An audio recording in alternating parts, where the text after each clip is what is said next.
Hey everyone, Devin Craig, the Seattle-based LAMP for Peterson Acquisition. And I wanted to talk to you today because I was actually chatting with Chad recently about the major differences that I've noticed so far about the Peterson Acquisition content and training and education versus some of the other ones out there. Maybe some of you have already seen some of these, you've gone through them, you just learned some of these things on your own just by being a business owner or whatever have you. But I have had the opportunity to invest tens of thousands of dollars and hundreds of hours over the last several years into these M&A, related space courses, mentorships, masterminds, whatever you want to call them. And yeah, because I've just gotten really into this entire arena. And when I get really passionate about something, I tend on just obsessing about it for years and getting into it, and it kind of evolves into something which eventually evolved into me becoming the LAMP for Peterson. And yeah, so I can just kind of tell you some of the comparisons here that I've noticed. When I first started going on the M&A journey and learning about this whole idea of like, hey, why don't you buy a business versus try to start and grow it organically? I had some folks out there that didn't have necessarily courses, but I would just listen to. And maybe some of the folks that all of you guys have heard about before, the Dan Penas, and that turned into listening to Roland Frasier, Carl Allen, people like that, right? And I would say I've gotten something from each one of these people or mentors or courses. I eventually actually invested in, the first one I believe I invested in was Carl Allen's Dealmaker Wealth Society. And, oh no, sorry, back that up. Actually, it was with a smaller, lesser known person who actually is a friend and mentor to me still to this day, and is kind of sort of in the M&A space, but really more about buy and hold strategy. And his name's Aaron Muller, really awesome guy. He's actually up here in Washington with me, or now he's in Vegas too. But he owns quite a few different small businesses, and he teaches through content called Lifestyle Business Owner. He doesn't push it super hard. He's way more into the businesses that he's bought and that he is making absentee and running those. And so I've known him for like probably 3, 4, 5 years. He was one of the first I connected with. And it's perfect for someone who wants to do exactly that. I started going down that road. And I made the first business I bought a couple years ago absentee. Now it's running without me. And but I guess what I've come to realize after going through more courses is that there are some other additional ways you can go to build, even bigger wealth, like for example, QSI. And so that's why I've kind of changed gears and instead focus on that. And I'm in the process right now of selling that first business that I bought, and Lee's helping me, and we're doing it through a Peterson acquisition so that I can start my first QSI stack. And anyway, so I've gone through that course. That was excellent, but it was really, like I said, focused on a buy and hold strategy, making businesses absentee, and that's awesome. There probably will be other businesses that I buy and own and keep potentially, but then I also want to have a QSI stack where I'm also growing and leveraging that into higher levels of wealth. So maybe do both potentially. I don't know. But anyway, so then some of the other courses I've been involved in are stuff like Carl Allen's Dealmaker Wealth Society. That was really excellent just to help me teach me more about after the fact that, or after I'd already purchased a business, because the Lifestyle Business Owner content, it talks about buying a business, and it has some good content and details related to that, but there was still, I guess, more details that I eventually learned in things like Dealmaker Wealth Society about just more of the specifics around SBA financing, for example, or more of the specifics around the psychology of dealing with sellers, right? Carl does go into that a lot. That's really helpful. That's very similar to Peterson Acquisition's kind of approach in talking about the psychology. But what the difference was with Carl stuff or Roland Frasier stuff or any of these other guys was they really focus on the psychology of the seller, okay? And they talk about how you play to the psychology of the seller wanting to sell, not necessarily because they're bored or burnout. They don't talk about that at all. Nothing to the degree that Chad does, but more from the perspective of like, hey, they want to move on, right? For some potential reason. They list the 20 potential reasons, which now that I've been through Chad stuff, I realize those 20 reasons all kind of relate back to boredom and burnout, right? But what the no money down deals do, what I've noticed is play on the psychology of particular sellers that they want to keep a legacy in their business, which Chad mentions this too, right? They want to have it would be, behoove us to want to have the seller and the buyer become friends, meaning that the seller wants that particular buyer to come into their business because they see the potential of having them lead this business to a new era, take care of their clients, take care of their customers, and their team members, right? And so Chad talks about that, but what the no money down folks talk about is like play to that and prove that you are the person that is going to take this over and not some competitor who will just gut them and shut them down necessarily. So play on those fears basically. So that way you can get yourself kind of in a better position, but also build a different relationship and rapport with them. So it's not necessarily a bad thing or manipulative thing, but they point that out as the thing that's really important to small business owners, which is true. But they leverage that into, and by the way, that should help you then come from a foot of trying to do creative financing. So I learned a ton about creative financing, meaning like how to take assets within a business, you combine that, and use financing for those assets, like equipment financing, receivables financing, and things like that. So I've learned a lot more than that than what Peterson Acquisitions talk about. That the reason that Peterson Acquisitions doesn't talk about it is because that's not our strategy.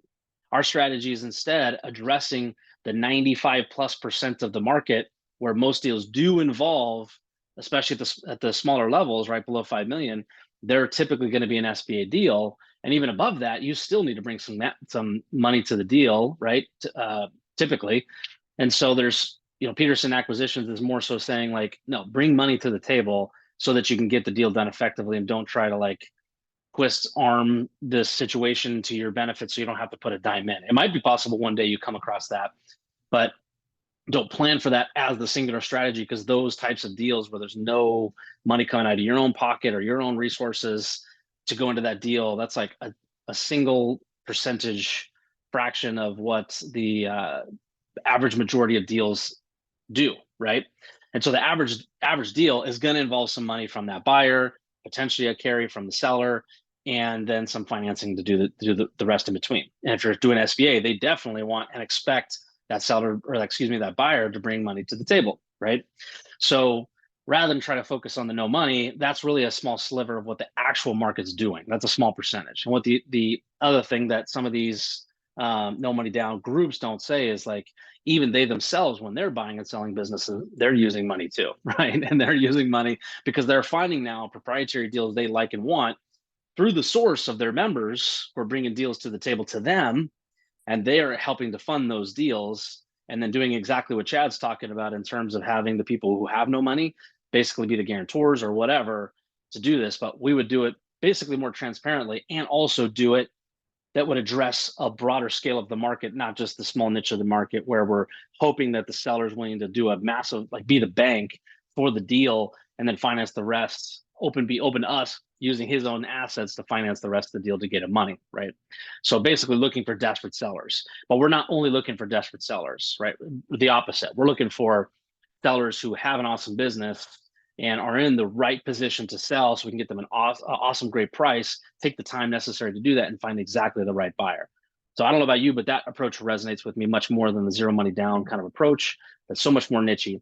The other major difference too, and why I gravitated towards Peterson Acquisitions, is because the no money down deals or mentorships or whatever have you also typically involve you having to do all of your own outreach and proprietary system of, not proprietary system, but your own system you have to set up yourself to outreach to sellers. That is exceedingly time consuming and expensive if you don't know what you're doing. And that's what I quickly realized. And so that's why I was like really primed to listen to Chad's message about like, hey, come work with us because we can help you. I heard the whole lamp thing of being a broker, and I thought to myself, hey, if I'm starting to drum up deals and they're ones I don't want, then I can help those people to sell. So why not become a broker, right? I was already in that kind of frame of mind. Heard Chad's message, got plugged into that. Then to hear Chad and Kurt talk more about like, and by the way, we're not only going to do that and help you become a partner with us in your local market, but we also have a capital company and we have this thing called QSI. Once I heard and learned about all these other things, I'm like, oh my gosh, this is the full meal deal. This is not a brokering franchise or something like that. It's not a no money down deal. It's not a pure mentorship and just a digital course you would go through so that you could learn how to do all this stuff on your own and then like go for it. Good luck, best of luck with you. This is really the most comprehensive thing I've seen altogether. I wish I had this when I first started down this journey of learning and wanting to buy businesses to invest in and to, not necessarily manage directly myself, but I mean, I love having businesses and having teams and, seeing the impact of my investment directly and not just throw it into crypto and whatever else and just cross my fingers and watch numbers on the screen. I'd rather see it live. And this was the most comprehensive, like, partnership that I could get into that touch on all the things that I was trying to accomplish, that I was trying to spin my wheels, do myself. And especially what resonated with me too, when it talked about the difference between this brokerage and other. I've interacted with hundreds of brokers, hundreds, all across the country. And sure, some have a little more sophisticated feel than others because they deal with bigger deals, but a lot of them are largely the same. Like, it's, you know, most of them don't exactly know what they're doing, and they're especially not looking at the deal as if it's theirs to own from beginning to end, and that they want each party in that process to be successful. Peterson is the only one that I've interacted with that they feel exactly that way, even with the ones who are more professionalized and their M&A firms and stuff like that. Well, lastly, I'll mention too, one other type of program I've been a part of that I still have some affiliation with too is basically what's called an independent sponsorship type mentorship group, a company that basically is a broker between people who have no money, people who do have money, and the people who don't have money, helping them find really big deals, like way above and beyond SBA financeable deals, and helping them to, like, basically find financing through private equity, family offices to purchase those businesses, right? And so that's a whole nother beast. And what I quickly realized there, it's kind of the same thing again. Like, you're going to use someone else's money, a little bit of your own maybe, but then you got to be the one to go out to find the deal. You have to be the one to build the relationships. And there's nothing wrong with that, but it's extremely time consuming, very expensive. You don't make money doing that. You won't make money until you actually figure out a process or find the right deal, which could take a year or two. So while I was, wanting to find more and bigger and better businesses, and Peterson basically came in and helped me bridge the gap between those two things. In terms of content, in terms of thinking, in terms of strategy, like, okay, buying small businesses and then leveling up, because that's essentially what I was trying to do in researching with or investing into a mentorship group that was around independent sponsorship. It was like, I would love to have a much bigger business where, there's more meat on the bone, there's more opportunity to kind of like play with that business and make it even into something more. There's more employees' lives to be impacted for the better. And but Peterson's really helping to do that, but in a staged way that you control.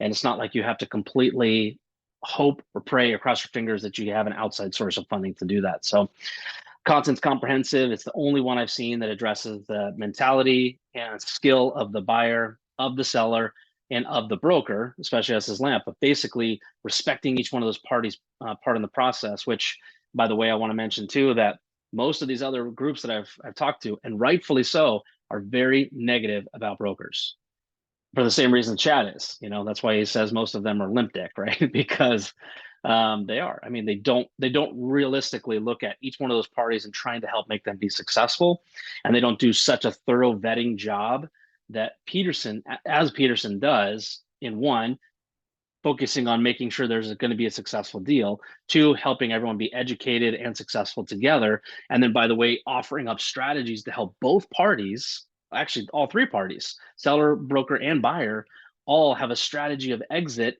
that will help them build wealth, right? Each one of those three parties.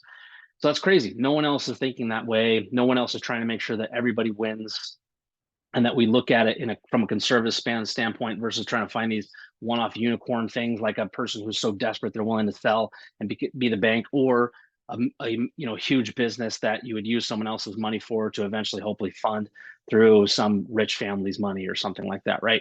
Both of those are really niche and are really on the fringe. Peterson is addressing the vast majority of the small business market in teaching all the parties involved how to be successful, how to approach that process. And it's the most holistic thing I've ever seen. So yeah, I can't say enough about it. I'm so excited to be a lamp of Peterson. Reach out if you got more questions about any of the details around any of this stuff. And yeah, just happy to be here with all of you. Thanks so much.